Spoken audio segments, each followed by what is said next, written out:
So when manufacturers are approached or approach factories to say, okay, can we have some LEDs? We're going to design a device that does this. The factory then says, okay, we'll give you a load of LEDs, here you go. And these are off the shelf, as the name suggests. But the design here is completely custom. And when we realized that, we had to ask ourselves, why is it custom? What's it doing that other things can't? And then we realized every LED has an ability to generate a wavelength, an intended wavelength. Now, most LEDs will generate some of that, and a lot of it will be rubbish on either side.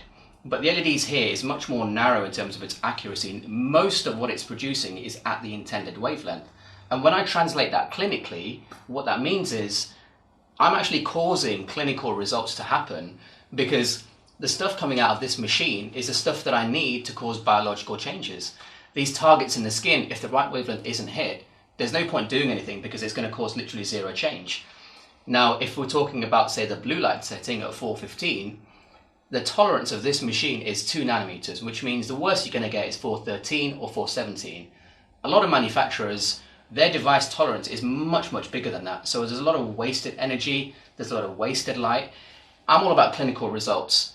And if this device can guarantee that the wavelengths are exactly what I need them to be to cause those clinical results, I'm going to get a better result with this than any other device at all. And if you look at the back of the device, you can see that there's a lot of mechanisms to try and take heat away.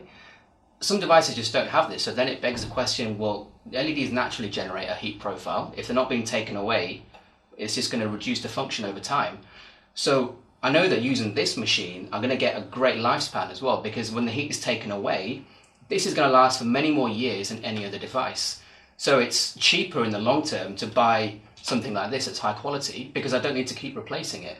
Whereas something else where the LED degrades over time, I'll notice that clinically, because patients will say I'm not getting as good a result as I used to, or I'm not getting any result if it's a new patient, then it's time to buy another one. If I just invest in the right one to start with, I know I'm not going to need to do that years down the line. And that's why I think this is the best LED device on the market.